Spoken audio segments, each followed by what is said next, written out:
네, 오늘 강의 시작하도록 하겠습니다. 12월 20일 수요일 강의 시작하도록 하겠습니다. 어제 저번 앞전 강의에 이어서 함께 공부하도록 하겠습니다. 책은 13페이지 이제 도리천에 대해서 이제 설명하도록 하겠습니다. 불교의 우주관은 욕계, 색계, 무색계로 나누어진다. 욕계에 6하늘이 있고 색계에 18개의 하늘이 있으며 무색계에 4개의 하늘이 존재한다. 우리 책 39페이지를 보시면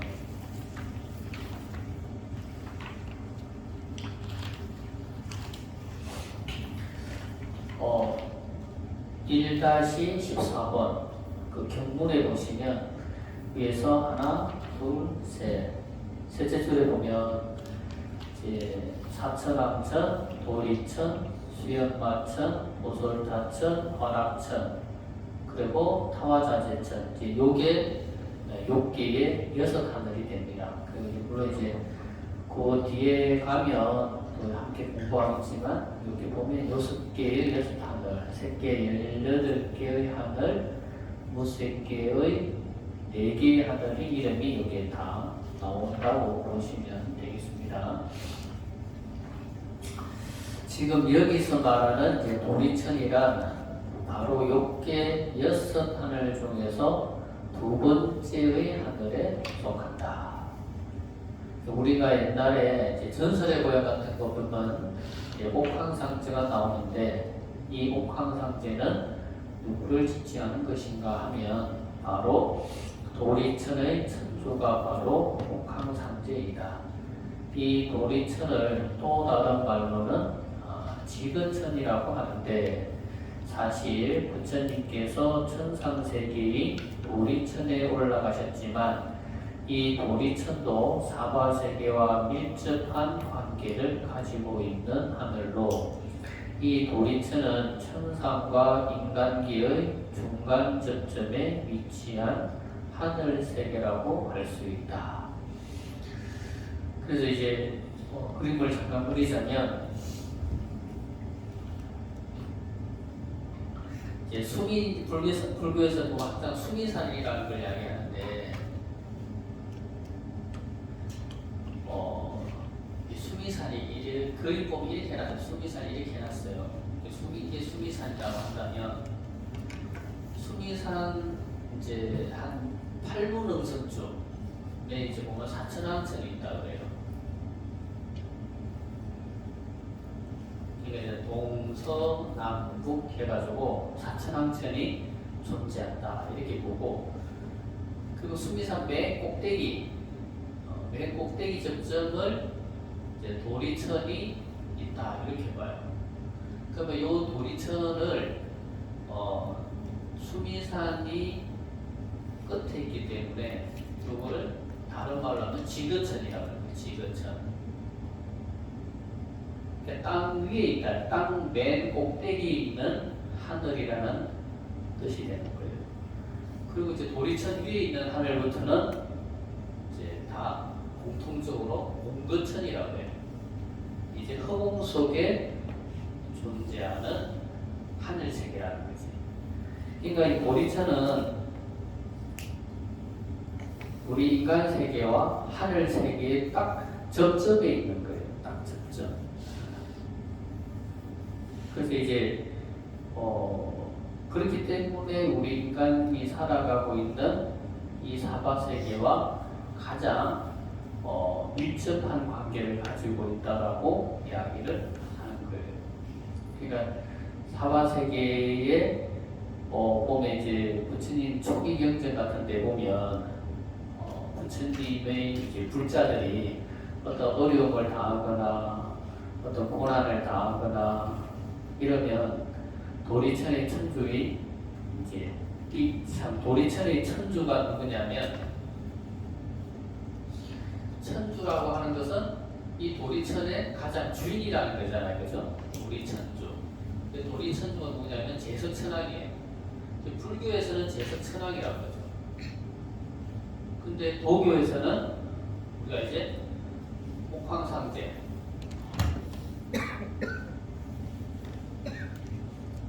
그러니까 이제 똑같은 사람을 불교에서 말하는 이 명칭과 도교에서 말하는 명칭의 차이는 있을 뿐 결국은 지칭하는 사람은 한 사람이죠. 만약에 기독교식으로 하느님이라고 그러면 도리천왕의 도리천주에 해당될 수가 있는 거예요.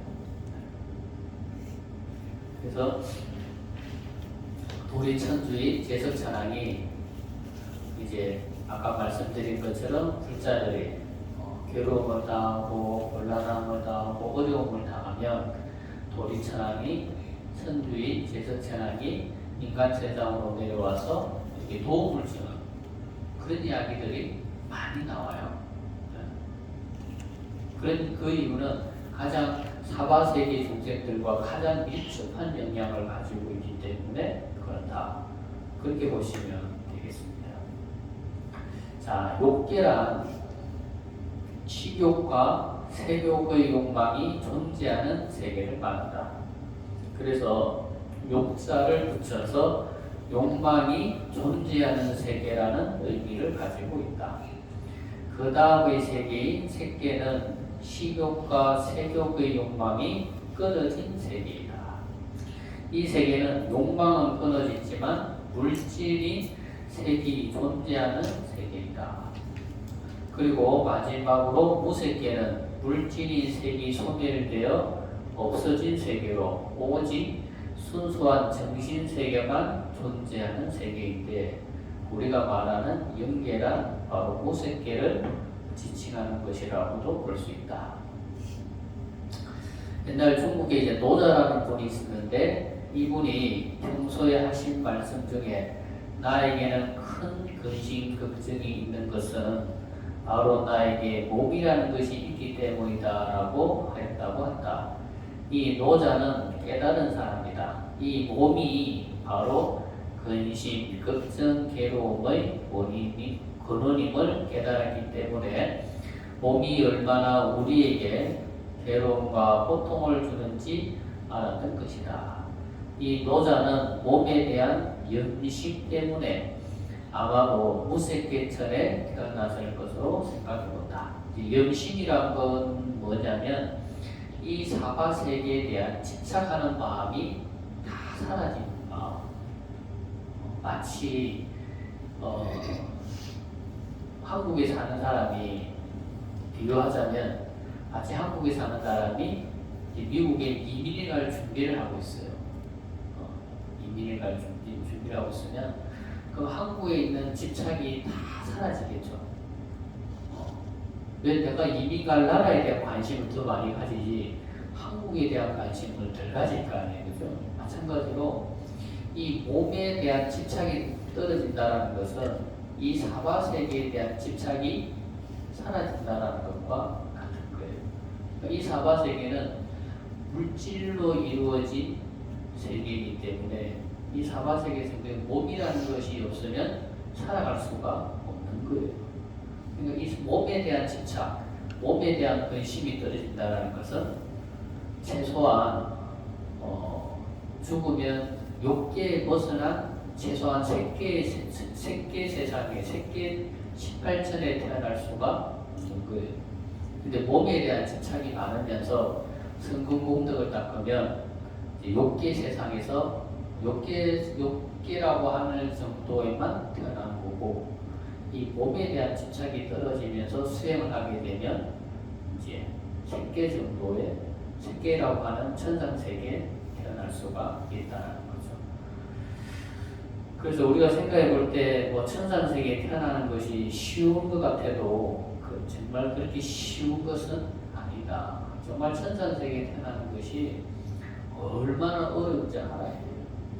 그래서 우리가 뭐 보시 조금 하고 기도 조금 하고 기회를 조금 지키고 뭐 이렇게 조금 하면 뭐 육불하면 뭐 그냥 천상세계에 태어나겠지 이렇게 생각할 수가 있는데 그렇지가 않다는 거예요. 내가 기도를 열심히 하면서도, 고시를 열심히 하면서도, 기도를 열심히 하면서도, 부처님의 가르침을 늘 실천하려고 하면서도 이 몸에 대한 집착이 안 떨어지면, 이 몸에 대한 집착하는 힘 때문에 더 극락세계 가기도 힘들고, 천상세계, 좋은 천상세계에 태어나기도 힘들고, 더 심지어는 죽어서는 좋은 신을 벗어나기도 어려울 수가 있는 거예요. 이게 이 몸에 대한 집착에서 벗어난다라고 하는 것이 얼마나 어려운지 알아야 됩니다. 절에 와서도 보면 봉사하는 분들 있잖아요. 그죠? 절에서 봉사한다고 하면서도 늘 이 몸에 대한 집착 때문에 몸을 사리고 그런 분들이 있어요.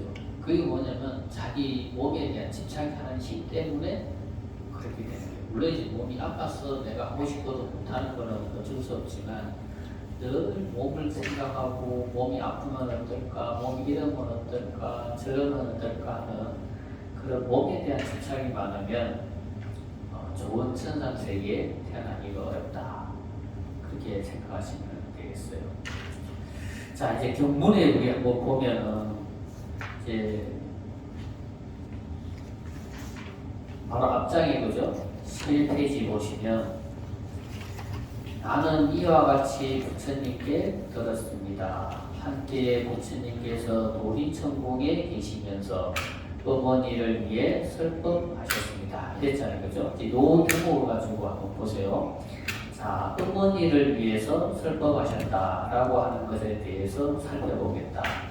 자, 여기까지는 정신설에 대한 것으로, 정신설은 육성시로 이루어져 있는데, 이른바 저번에 한번 신문시 주처중, 이게 육성치라고 말씀을 드렸죠. 부처님의 가르침에 이 육성치가 완벽하지 않으면 그것은 부처님의 가르침이라고 볼 수가 없다. 이렇게 보는 거예요. 자, 먼저 신문시 주처중 가운데 신이라고 하는 것은 이와 같다는 뜻이다. 이와 같다. 이와 같다는 뭐냐면 나는 이와 같이 땡땡땡 들었다. 이게 이제 신에 해당되는 거예요. 예, 나는 이와 같이 들었다. 누구로부터? 부처님으로부터. 그럼 이게 이제 신에 해당되는 거예요. 나는 누구로부터 들었다? 부처님으로부터 들었다. 이게 이제 신입니다.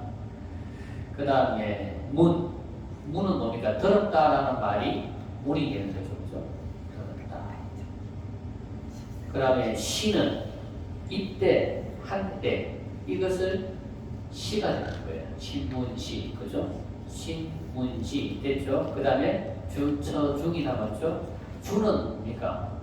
주라고 하는 것은 이 지장경을 설하신 주인공. 그게 뭡니까? 부처님이죠, 그죠? 주.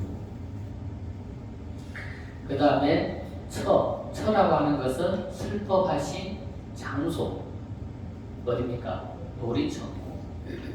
그 다음에 중이라고 하는 것은 법회에 모인 대중. 여기서는 법회에 모인 대중이 아니고 어머니 한 분, 단독에 해당되죠. 그죠? 그러니까 이것은 완벽하게 중이라고 할 수도 없고 중 아니라고도 할 수가 없는 사항이에요. 그래도 이것은 듣는 대상자가 있기 때문에 이것도 중이다. 이렇게 볼 수가 있는 거죠.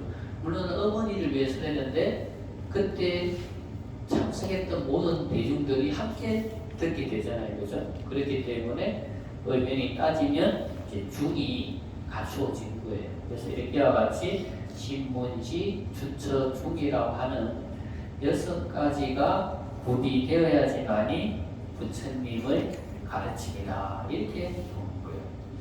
그래서 부처님께 설하신 경 외에 이제 부처님이 설하시지 아니한 경전인데도 불구하고 부처님 말씀처럼 만드는 경전들을 위경이라고 해요. 위경. 거짓 위자 말씀 경자를 써가지고 위경이라는데 그 위경도 구성은 신문시 주처중의 구성을 다 가지고 있어요. 왜? 아까도 말씀드린 것처럼 그런 6가지 육성치의 구조가 없으면 일단 경이라고 할 수 없기 때문에 부처님께서 말씀하신 경전이라 할 수 없기 때문에 일단은 위경이라 하더라도 이 신문시 주처중이라고 하는 6가지를 다 갖추고 있더라는 거죠. 그래서 모든 경전은 이 신문시 주처중이라는 구성을 다 가지고 있다. 이렇게 보시면 되겠습니다. 그 다음 넘어가서요. 자, 부처님께서 도리천에 올라가셔서 설법하셨다라는 말을 증명하기 위해서 다른 경전의 말씀을 인용하자면 정일암경에 말하기를 부처님께서 안달라 국어의 공여성 주위에 천여 명의 비구들과 함께 도리천으로 올라가서 어머니를 위하여 설법해서 낳아주신 은혜에 보답하셨다라고 하는 것으로 봐서 부처님께서 도리천에 올라가신 것은 확실하다고 보여진다. 그러니까 정의라암경에 이런 말씀이 있어요. 그러니까 정의라암경에서 도리천에 올라가서 낳아주신 어머니를 위해서 은혜를 갚기 위해서 설법을 하시고 내려오셨다라고 하는 말씀이 있는 거예요. 그러니까 이제 올라가셔가지고 무슨 말씀을 하신지에 대한 내용은 없지만 이랬던 저랬던 도리천에 올라가셔가지고 어머니를 위해서 설법하시다가 내려오셨다라고 하는 말씀은 있는 거예요. 이걸 보면 부처님께서 도리천에 올라가셨다라는 것을 알 수가 있다. 자, 이게 도리천에 올라와서 이제 재밌는 이야기가 하나 있는데 한번 살펴보도록 하겠습니다. 자, 부처님께서 도리천에 올라가셨을 때 부처님께서는 인따까라는 천인을 만났다. 그는 전생에 사왓디에 살면서 아누르따에게 정성스럽게 한번 공양 올린 공덕으로 천상에 태어나 아주 풍족하고 고화로운 생활을 하고 있었다. 그러니까 인따까라고 하는 천인이 살아생전에 아누르따라 존자라고 하는 스님을 만나서 그분에게 공양을 올렸다는 거예요. 그런데 또 다른 천인 앙꾸라라고 하는 천인은 전생에 예하교도로서 많은 공양을 올린 것은 말할 나위도 없고 수도원을 건립에 바치는 등 큰 기사를 했는데도 그가 천상에서 누리는 복은 인따까에 미치지 못했다. 그것은 실로 인따까에 비한다면 수십만 분의 1에 지나지 않았다. 그래서 그는 그 이유를 부처님께 여쭈어 보았다. 그러자 부처님께서는 이렇게 말씀하셨다. 자, 여기서 보면 이제 부처님께서 이제 그 이유에 대해서 설명을 하시는데 왜 이런 말이 있냐면 아까도 말씀드린 것처럼 욕계라고 하는 세상은 우리가 살아가는 인간 세상과 비슷한 점을 가지고 있어요. 그러니까 그 욕계의 세상은 우리가 사는 것처럼 집이라는 것, 우리 그 사람이 살아가는 환경이라는 게 있어요. 집이라는 것이 있고 소유하고 소유물이 있고 이런 이제 환경이 있는데 이 따까라고 하는 사람은 살아생전에 아누르따라고 하는 존재에게 한 번 공양을 올렸는데 그 도리천에서 엄청 큰 저택에 엄청나게 많은 그 하녀들과 그 이제 말하자면 하녀와 또 수많은 많은 부인과 되게 행복하게 잘 사는 거예요. 그런데 앙꾸라라고 하는 사람은 살아생전에 부처님과 부처님 제자에게 공양을 올린 적은 없는데 그래도 부처님 계실 때 그 시대에 있던 수행자라고 하는 배화교도라고 하는 교도로서 그 수행자들에게 살아생전에 죽을 때까지 큰 시주를 하고 공양을 올렸는데 그 죽어서 도리천에 태어났는데 그 인따까라고 하는 사람과 자기 살아가는 걸 비교해 보니까 살아가는 삶의 수준이 수십만 배 차이 나더라는 거예요.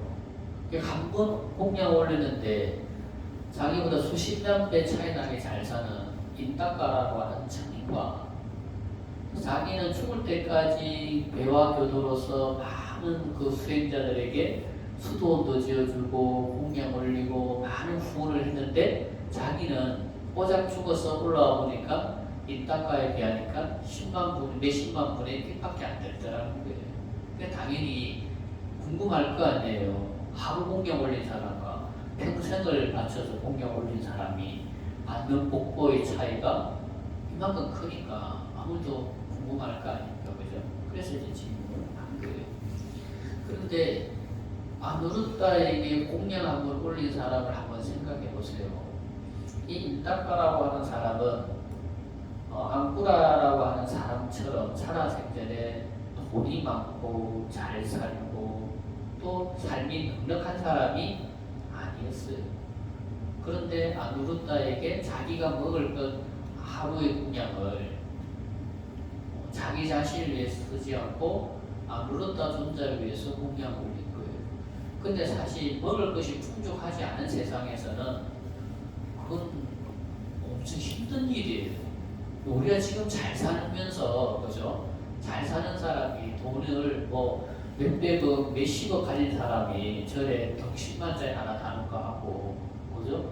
자기 넉넉하지 않은 삶 속에서 돈 10만짜리 등 하나 다는 거 하고, 똑같은 덩이지만 10만 원의 가치가 차이가 분명히 차이가 있잖아요. 그죠? 느끼는 차이가 있잖아요. 그렇듯이 아누르타에게 올린 따까는 엄청 힘든 결정을 하고 아누르타에게 공양을 올린 거예요. 앙꾸라는 많은 부자로서 공양을 올려두고 이제 그런 차이도 있는 거예요. 자, 어쨌든 간에 부처님의 설명을 한번 들어보도록 하겠습니다. 그러니까 앙꾸라 천인이여, 누구든지 보시를 하고 시사를 할 때에는 그것은 어느 누구에게 올릴 것인지 잘 생각해야 하느니라. 보시와 시사는 예컨대 논에 씨를 뿌리는 것과 같느니라. 그러므로 토질이 기름지고 기온과 습도가 알맞은 곳에 건강한 씨를 뿌리면 튼튼한 새싹이 나와 많은 열매를 맺게 되지만, 아무리 건강한 씨앗일지라도 토질이 나쁘고 뻥지인 논에 뿌리면 약한 싹이 나와 빈약한 열매밖에 얻지 못하느니라 하고 말씀하셨다. 자, 이 말은 뭡니까?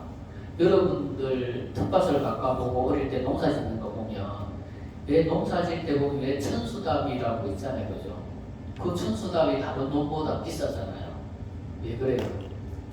기름지고 농사가 잘 되니까 비싼 거예요.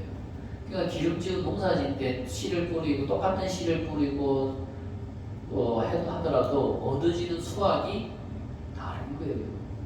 마찬가지로 좋은 터에, 좋은 데다가 씨를 뿌리고 키우면 수확이 많지만 안 좋은 데다가 씨를 뿌리고 키우면 그만큼 소득이 적은 것처럼, 인따까라고 하는 천리는 불법성 3보의 공약을 올려서 좋은 밭에, 맞아, 좋은 환경에, 좋은 밭에 좋은 씨를 뿌리기 때문에 그렇게 큰 공덕을 얻은 거고, 비교하자면 너는 안 좋은 밭에 씨를 뿌렸기 때문에 얻어진 공덕이 적은 거다, 적었던 것이다, 이렇게 부처님께서 설명을 하신 겁니다. 자, 교재 한번 볼까요? 자, 위의 대화 내용에서 알 수 있듯 삼보에 보시하지 않고 다른 어떤 신이나 귀신에게 공양 올리는 보시는 하찮은 보시이며, 성스러운 삼보에 올리는 보시만이 성스러운 보시이다. 그리고 이제 조계종 승려가 아닌 타 종단의 승려는 모양만 승려이지 진정한 삼보에 해당하지 않는다. 부처님께서 말하는 진정한 삼보는 부처님으로부터 내려온 비무계를 알아야 삼보의 이론이 된다. 그러니까 우리가 출간 스님 비구라고 하면 왜 비구라고 하느냐? 혼자 살기 때문에 출가해서 혼자 살기 때문에도 비구라고 하지만 비구라고 하는 것은 부처님으로부터 내려온 비구계라고 하는 계를 받아야지만이 비구라고 할 수 있는 거예요. 그 이 비구계를 또 다른 말로 대계라고 해요. 대계. 큰 대자, 지킬 계자. 왜 대계라고 하느냐? 이제 출가해서 예비승들이 받는 3위 10계. 일단 제가자들이 뭡니까? 3기에게 5계를 받죠. 그죠? 그리고 출가 예비승들이 받는 3위 10계가 있죠. 3위 10계, 3위는 10계를 받아요. 그리고 3위도 10계를 받고, 그리고 3위들이 출가하고 2년 후에 10차만이계를 받고, 그러면 이제 비구는 몇 개를 받냐? 비구 250개를 받아요. 그러니까 제가자들과 예비승들의 3위들이나 또 3위계나 또 10차만이계 받는 사람들이나 비교를 하면 비구계는 그거보다 엄청 양도 엄청 기목도 많고 지켜야 할 기목이 많은 계율이라는 거예요. 그래서 대계라고 해요. 가장 큰 계다. 그래서 이제 비구 대계다 이렇게 이야기를 하는 거예요. 그렇기 때문에 비구계를 받아야지만이 출가한 비구라고 말할 수가 있어요. 그런데 타 종단은 예를 들어서 태고종이나 이렇게 결혼해서 사는 종단은 비구계를 받을 수가 없어요. 그렇기 때문에 그 사람들은 이제 육바라밀계라든가 바라밀계를 받고 이제 보살계를 받고, 보살계는 출가 제가자 누구나 다 받을 수 있는 계율이기 때문에 보살계를 받아요. 그렇기 때문에 아까도 말한 것처럼 출가한 비구에게 계를 받은 비구에게 공양 올리는 공덕과 그냥 이교도에게 공양 올리는 공덕과 별반 차이가 없는 거예요. 그래서 출가 제가자들이 어디에 내가 공양을 올리고 어디에서 내가 기도하고 내가 어떻게 해야 될지를 잘 생각을 해야 되는 거예요. 그래서 다른 종단 성녀는 비구계를 받을 수가 없다. 처자식을 거느리면서 비구계를 받을 수가 없으며, 그리고 다른 종단에서는 비구계를 줄 수 있는 분도 없고 줄 수도 없어서 비구계를 주지도 않는다. 이처럼 참된 삼보에 올리는 공양은 공덕이 크지만 그 밖에 올리는 도시 공양은 진실한 공양이 아니고 헛된 공양이 되는 것이다. 그래서 이제 늘 이 공양을 어디에 올리는 것이 늘 진실한 공양이고 어디에 올리는 공양이 가장 큰 공양인지에 대한 설명을 할 때 항상 이 인타카라고 하는 천인과 앙꾸라라고 하는 천인의 이야기를 가지고 늘 설명하는 경우가 많다. 그래서 이 이야기를 가지고 여러분들이 늘 잘 생각하셔야 돼요. 어떻게 내가 내 보시를 하고 공양을 올리는데 어디 누구에게 올리는 공양이 진실한 공양인지, 어디에 올리는 공양은 헛된 공양이 되는지를 늘 잘 생각하시기 바랍니다. 자, 1-6번 이제 발기스를 설명하다. 앞에 거는 이제 뭐라고 하냐면 정신서라고 그러고 여기서부터는 이제 발기스라고 한다. 자, 발기스는 여러 경전마다 조금씩 다르다. 그 이유는 경전마다 그 경전이 설하게 되는 배경과 동기의 차이가 있기 때문이다. 자, 예를 들자면 음경이라는 경전은 안한존자가 잘못해서 음실에 떨어진 것이 발단이 되어서 설하게 된 경전이고, 법화경이라는 경전은 부처님께서 광명을 놓아서 삼천대천세계를 삼천대천세계의 광명을 놓아서 삼천대천세계가 지진이 땅을 흔들듯이 삼천대천세계를 뒤흔들어서 이것은 무엇 때문인가 하는 의심이 일어난 것이 발단이 되어서 법화경을 설하신 것이고, 아미타경은 부처님께서 우문사설하신 경이다. 금강경은 걸식하고 정사로 돌아와서 공양을 드시고 자리를 펴고 앉으심으로부터 경이 시작된 것이다. 이처럼 모든 경전이 시작되는 인연 동기가 다르다고 할 수 있다.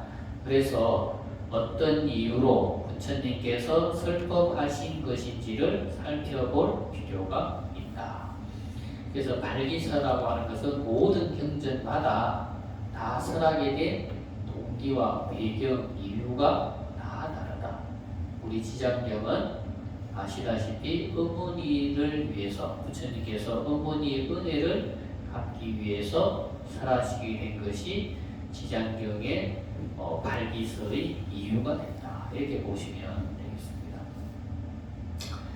자, 주반대해란 주는 주불이신 서가모니 부처님을 말하고 다른 말로는 설주라고도 한다. 반이란 반불이라 해서 서가모니 부처님 이외에 도리천공법회에 참석하신 모든 부처님을 말한다. 반불께서 도리천공법회에 오신 이유는 서가모니 부처님의 설법을 증명하시기 위해서이고 세존의 설법이 헛되지 않고 진실한 설법임을 증명해 주시기 위해서 이 도리천공의 법회에 오신 것이며 또 경의 설법이 그만큼 중요하기 때문에 오신 것이다. 이제 주반대라고 하는 것은 이제 다음에 설명하게 될 것에 대한 미리 설명이라고 보시면 되겠습니다.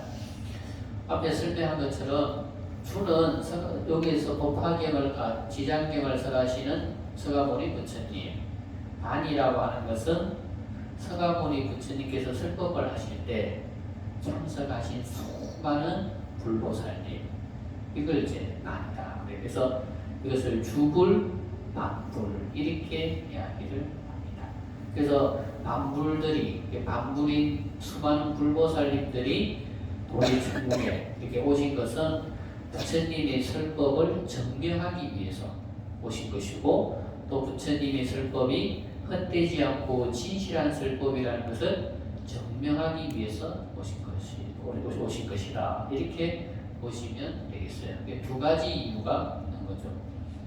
자, 우리 법화경에서는 그죠? 법화경을 설하시는 서가모니 부처님의 가르침을 증명하기 위해서 아보요리 부처님께서 오셨듯이 이 지장경을 설하실 때는 시방세계의 수많은 불보살님들이 이 도리천공의 법회에 참석을 하셨다.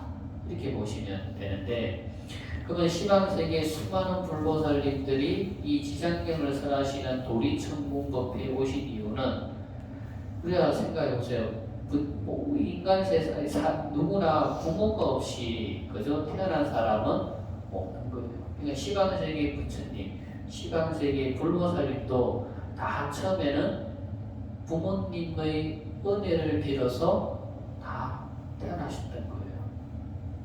그러니까 서가모니 부처님만 그죠? 어디에 보답하기 위해서 오신 것도 아니고 설하신 것도 아니고 시방세계 모든 불보살님들이 그것이 얼마나 중요한지 알기 때문에 이 도리천공의 법회에 오신 것이다. 이렇게 보시면 되겠습니다. 왜 이처럼 부처님들께서 효경에 대해서 설법하는 자리에 모였는가 하면 효경이 인간 세상의 근본이기 때문이다. 효경이 무너지면 인간의 근본이 무너지는 것인데 효와 경이 중요한 까닭은 효경을 다른 말로 하면 삼각오륜이고 이것은 세간의 윤리 도덕이다. 세간의 윤리 도덕이 바로 서야 중생의 삶이 바로 서게 되고 이것 위에 불법을 세워야 불법이 만디에 유전할 수 있는 것이다. 자, 1-7번 시방의 부처님과 대보살님들이 법의 도반이 되어서 법회를 증명하시니 설주이신 석가모니 부처님과 시방의 부처님들께서 법회에 참석을 하시다. 읽어보고 있습니다. 그때에 시방의 한량없는 세계에 계시던 말로 설명할 수 없고 말로 설명할 수도 없는 모든 부처님과 대보살 마살들이 모두 법회에 참석하시었다. 자, 여기서 이제 시방, 강성을 시방이란 사방과 사유와 상하를 합치면 시방이 되고 그 각각의 방위마다 또한 헤아릴 수 없이 많은 세계가 존재하기에 무량한 세계, 그러니까 한량없는 세계라는 거야. 무량한 세계, 한량없는 세계라고 한 것이다. 이 시방의 중심은 어디일까? 천수경에 말하는 오방세계가 되었던, 여기에서 말하는 시방세계가 되었던 그 중심은 바로 우리가 서 있는 자리다. 여러분이 없으면 오방도 없는 것이며 시방도 없는 것이다. 여러분들이 존재할 때 오방도 존재할 수 있고 시방도 존재할 수가 있는 까닭에 여러분들은 우주법계의 중심이 되고 우주법계의 주인공이 된다. 여러분들이 생각하고 말하고 행동할 때 시방법계가 함께 움직인다는 그 사실을 명심해야 한다. 여기 설명처럼 천수경에 보면 오방, 아니, 제신신은 하잖아요. 그죠? 천수경에서 오방을 이야기해요. 그죠? 그리고 우리가 살아가는 또 이 시방세계, 그러면 오방세계가 됐든 시방세계가 됐든 그 중심은 누가 있냐? 우리가 있다라는 거죠. 그러니까 나가 없는 방위는 없는 거예요. 내가 없는 오방도 없고 내가 없는 시방도 없다. 오방이면 어떻게 됩니까? 동서남북 그 다음에 중앙이잖아요. 그죠? 그러면 중앙이라고 하는 그 중앙은 원래 있는 것이에요? 원래 있는 거예요? 없는 거예요. 그러니까 내가 있는 곳이 바로 중앙이고 나를 중심으로 해서 우리가 항상 동서남북을 나누지 내가 없는데 동서남북은 존재할 수 없는 거예요. 그러니까 우리가 보면 이사 갈 때 뭐 대남분바위가 어디냐, 뭐 동쪽에 뭐가 손이 있냐 없냐 이걸 따지잖아요. 그죠? 그걸 왜 따져요? 왜 따져요? 원래는 우리가 그러니까 동서남북에 대한 것은 원래 없고 내가 있는 곳에서부터 동서남북이 존재한다라고 생각하면 그것에서 내가 벗어날 수가 있는데 본래부터 동서남북이라고 하는 것이 나와 관계없이 동서남북이 본래부터 존재한다라고 생각을 하기 때문에 우리가 그것에서 벗어나지를 못하는 거예요. 여러분들은 동서남북이 나와 무관하게 동서남북이 본래부터 있다라고 여러분들은 생각하고 살아가고 있어요. 그렇기 때문에 그 방이 따라 이사갈 때 그것을 볼 수밖에 없게 되는 거예요. 근데 이 동서남북이라고 하는 것도 원래 없고 이 동서남북이라고 하는 것도 내가 있을 때만이 동서남북이라는 것이 존재한다. 이렇게 생각하면 되는 거예요. 그러면 나라고 하는 것도 뭐죠? 내가 다 모든 동서남북을 내가 만들기 때문에 동서남북이 존재하는 거지. 내가 동서남북이라고 하는 개념은 늘 바뀌고 항상 바뀐다라는 것을 이해하면 그 동서남북이 얼마나 필요가 없는 거예요. 그럼 우리가 동서남북을 이야기할 때 왜 이야기를 하느냐? 사람과 사람 사이에 서로 이야기를 하기 위해서 뭡니까? 임시적으로 동서남북이라고 하는 것을 정해놓고 이야기를 하는 거예요. 그러니까 그걸 정해놓고 이야기를 하지 않으면 서로가 대화를 할 수가 없잖아요. 그러니까 최소한의 우리가 대화를 하기 위해서 그 동서남북이라고 하는 것을 임시 설정해놓고 이야기하는 것일 뿐 본래 동서남북이라는 것은 본래부터 있는 것은 아니라는 거죠. 그러니까 시방세계도 마찬가지예요. 그 시방세계로 하는 것도 동서남북도 내가 없으면 동서남북을 나눌 수가 없죠. 상하라고 하는 것도 내가 중심이 되니까 상하라고 하는 것도 개념이 나오는 거예요. 그러니까 여러분들이 그 생각에서 벗어나면 그거의 영향을 안 받는 거예요. 내가 그걸 정해놓고 살고 있다고 보니까 늘 그것에 대한 장애를 받는 거예요. 이 시방세계에 천성에서 말한 이 오방세계에 우리가 주인공인데 우리가 계속 그걸 만들어 놓고 살다 보니까 거기에서 벗어나지 못하고 있다. 이렇게 보시면 되겠어요. 자, 그 다음에 큰 보살마살. 이제 대보살마살에 마땅히 세 가지의 뜻이 있다. 원문에 보면 대보살마살에 나잖아요. 그죠? 그것을 번역하면 큰 보살마살이 되는 거죠. 자, 큰 보살마살에 마땅히 세 가지의 뜻이 있다. 첫째는 크다의 뜻을 가지고 있다. 이 보살마살들은 마음이 크고 넓으며 행동거지가 크고 방정하며 기량이 뛰어나서 하늘의 천왕 등의 수많은 뛰어난 사람들의 공경의 대상이 되기 때문에 크다라고 하는 것이다. 자, 두 번째, 뛰어나다, 훌륭하다의 뜻을 가지고 있다. 이 보살들은 세간과 출세간에서 부처님을 제외한 그 어떠한 사람도 비교할 수 없으며 세상에 존재하는 모든 사견 외도로서 95종의 외도보다 훌륭하기 때문에 훌륭하다, 뛰어나다라고 한다. 세 번째는 많다의 뜻을 가지고 있다.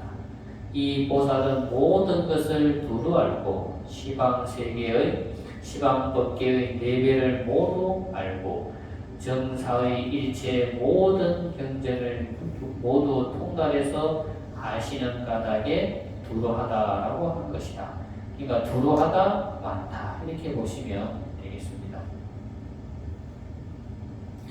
그러니까 큰 보살마살, 대보살마살에는 이렇게 세 가지 뜻이 있다. 크다, 그리고 두 번째는 뛰어나다, 훌륭하다, 그리고 세 번째는 두루하다. 그러니까 두루하다는 모두 알다, 그죠? 두루 알다 이런 뜻을 가지고 있다 이렇게 생각하시면 되겠습니다. 그래서 이런 개념들을 여러분들이 잘 기억하셔야 돼요.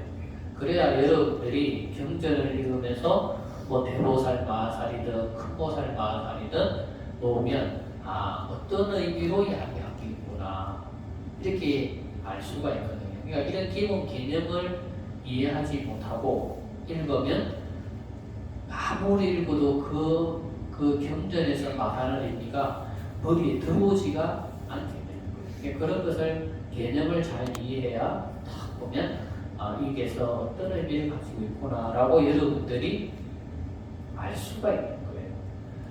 그래서 집에 가시면 몇 번씩 계속 읽어보세요.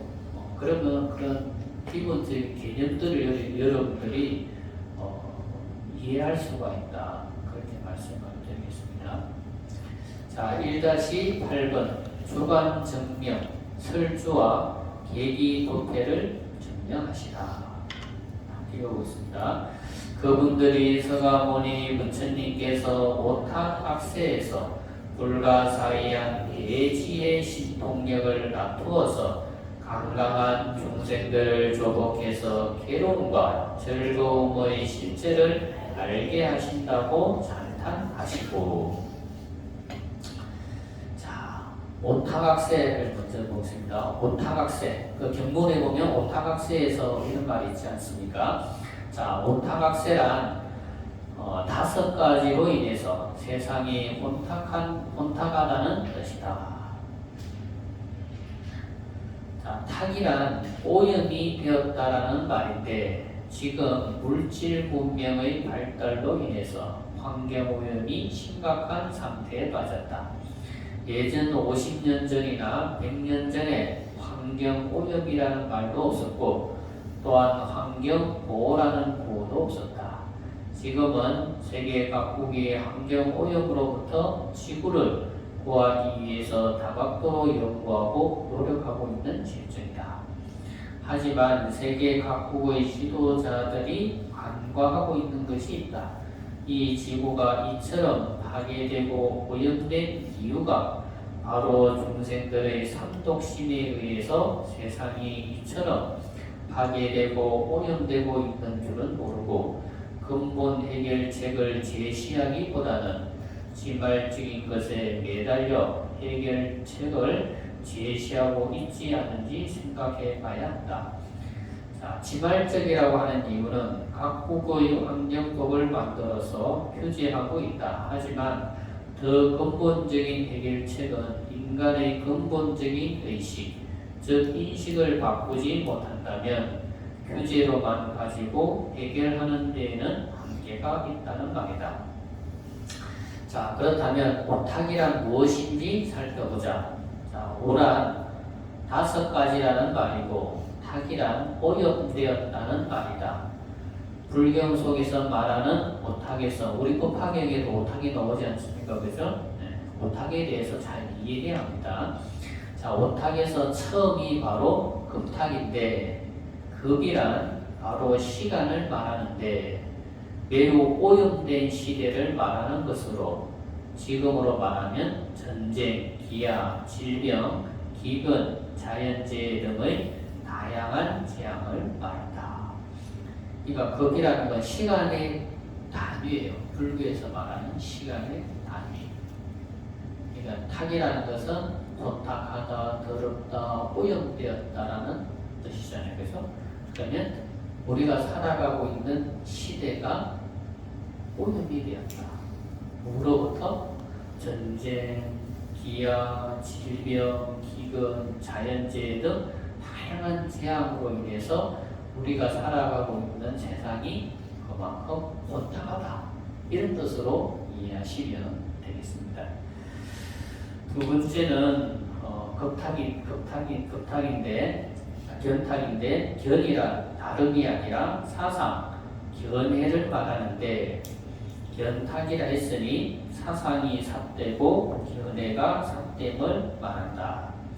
자, 세상 말세가 될수록 수많은 교주가 나오고 자신의 말이 곧 진리라고 하는 자들이 나와서 사람들의 정신을 흐리게 만든다.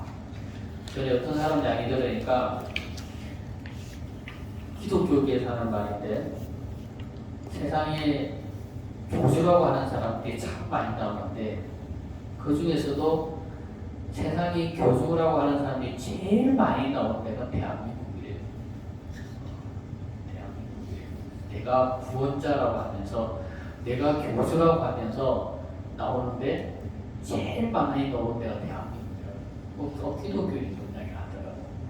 그처럼 그만큼 그런 사람들이 내가 교주라고 하는 사람들이 많이 나온다는 건 뭐냐? 그만큼 대한민국의 사람들의 생각이 사상이 그만큼 혼탁하다라는 거예요. 대한민국 사람들의 생각이 그만큼 올바른 사람이 그만큼 적다라는 거예요. 적으신다라는 말과 같은 거예요. 근데 그런 말을 또 믿고 다른 사람들이 얼마나 많아요. 교수라고 하는데 그 사람 말 듣고 다른 사람들이 보면 물론 뭐 지식적으로 다른 사람도 있겠지만 보면 상당한 지식을 가진 사람들도 보면 그런 거에 혹하고 다른 사람들이 얼마나 많아요. 그렇다면서 대한민국이 사상적으로 혼탁한 나라라는 뜻과 다름이 없는 거예요. 자, 이어서 보겠습니다. 사람들의 정신이 흐리기 때문에 세상이 또한 흐려지는 것이다. 배금주의 사상에 의해서 인간성이 흐려지고 자연을 타기해서 돈을 벌려는 생각이 강해지고 돈이면 부모, 자식, 일가, 친척, 지인들까지도 이용하는 그런 세상이 바로 생각이 흐려서 그런 것이다. 사상이 흐려지면 반야신경에서 말하는 전도몽상이 되어서 자신이 잘못을 하면서도 잘못인 줄 모르고 자신이 올바른 일을 하면서도 올바른 것이라고 생각하지 않는 그런 현상들이 이 세상을 더욱 혼탁하게 만드는 요인이 된다. 세 번째, 영탁이라. 영탁이란 원래 중생들의 수명이 8만 세였다고 한다. 8만 4천 세라고 하기도 하고 8만 세라고도 하기도 합니다. 그러니까 8만 4천 세였다고 한다. 하지만 수많은 악업을 지어서 그 과보로 인해서 수명이 점점 짧아졌다는 것이다. 생각해 보세요. 뭔가 교탁으로 인해서 우리가 살아가는 환경이 너무 힘들어요. 그러면 중생들이 살아가는 환경이 힘들어지면 선업을 짓는 게 쉽겠어요? 악업을 짓는 게 쉽겠어요? 악업을 짓는 게 쉬워지는 거예요. 세상이 힘들고 어려워지면 사람들의 마음에 염치가 없어져서 염치가 없어지면 사람이 어찌 됩니까? 남한테 피해를 주면서도 내가 피해를 준다는 생각을 전혀 안 하게 되는 거예요. 그러니까 나만 좋으면 되고 나만 편하면 되고 나만 잘 살면 되고 이렇게 되는 거예요. 그 염치 없는 사람들의 생각이 다 공통적으로 그런 생각을 가지게 되거든요. 그러니까 세상이 살아가는 게 어려워지면 사람들의 마음에 부끄러움이 없어지고 염치가 없어진다. 그러면 선업을 짓기보다는 악업을 짓는 게 쉬워지는 거예요. 또 견탁이 되면 어찌 됩니까? 또 견탁이 되면 사람들의 생각이 사상이 다 분명하지 않고 흐려지는 거예요. 이 생각이 분명하지 않고 흐려진다는 것은 무엇이 옳고 그른지를 분간하기가 어려워진다는 거예요. 그러니까 교주라고 하면 그걸 믿고 따르는 거예요. 그러니까 또 그런 믿고 따르는 사람들이 많으니까 또 교주가 또 많이 나오게 되고, 그러면 그 교주라고 하는 사람들이 사람을 올바르게 이끌고 가느냐? 절대 그렇지 않거든요.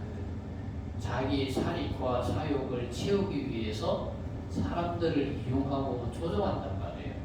그러면 사람들을 이용하고 조종하면 사람들이 옳은 길로 나아갈 수가 없게 되는 거예요. 그러니까 당연히 악업을 짓게 되는 거예요. 그러면 그런 것들이 쌓이고 반복되면 어떻게 되겠어요? 중생들의 수명이 악업 때문에 수명이 짧아진다라는 거예요. 또 물론 이제 전쟁과 기아 때문에도 수명이 길 수 없게 되는 거고, 또 자연재해 때문에도 사람의 수명이 길 수 없게 되는 거고, 사상이 혼탁해지고 오염되면 어찌 됩니까? 세상에 보면 뭐 세계 2차 대전 같은 것도 생각해 보면 그 시대의 지도자들이 사상이 온전하지 못하기 때문에 그런 전쟁을 다 일으켰던 거예요. 사실 히틀러도 마찬가지고 파시즘도 마찬가지고 일본의 군국주의도 마찬가지고 거기 보니까 다 생각이 사상이 혼탁했기 때문에 그런 일들이 일어난 거잖아요. 그럼 그 시대 사람들이 얼마나 힘들고 어렵고 또 얼마나 많은 사람들이 죽었어요. 그러니까 자동적으로 중생들의 수명도 짧아진다는 거죠. 그리고 네 번째, 중생탁. 자, 중생탁이란 중생들 스스로가 견탁과 번뇌탁의 결과로 인간의 과보가 점차 쇠퇴해서 힘이 약해지고 괴로움과 질병은 많고 복은 적어지는 현상을 말한다. 그러니까 중생탁이라는 걸 이렇게 생각하시면 돼요. 중생들이 나쁜 짓을 많이 한다는 거예요. 나쁜 짓을 많이 한다. 그러니까 세상이 혼탁해지면 중생들이 늘 내로남불에서 빠져가지고 헤어나지 못하는 거예요. 그러니까 늘 나쁜 짓을 하고, 늘 나쁜 생각하고, 늘 나쁜 말하고, 늘 나쁜 행동을 한다는 거예요. 그걸 이제 다른 말로 하면 또 중생탁이다. 이렇게 보시면 되겠습니다. 다섯 번째는 번뇌탁이다. 번뇌탁에 의해서 예욕으로 타인의 물건을 탐해서 몸과 마음이 혼란스럽고 어지러운 것을 말한다. 오탁에 이어서 악세라는 말의 의미를 살펴보겠다. 악이란 나쁘다는 뜻을 가지고 있는데 나쁜 행위로 10가지를 들 수가 있고 이 10가지를 다시 세분하면 3가지로 나눌 수 있다. 3가지는 바로 신, 구, 의로 의가 된다. 몸으로 짓는 살셈, 투도, 사업이 있으며 입으로는 양설, 악호, 기억, 망어가 있으며 생각으로는 탐욕, 진심, 지심이 있다. 이 10가지의 악으로 인해서 혼탁한 세상이 더욱 혼탁해지는 것을 말한다. 자, 여기까지 방법은 잠깐 쉬었다가 이어서 하도록 하겠습니다.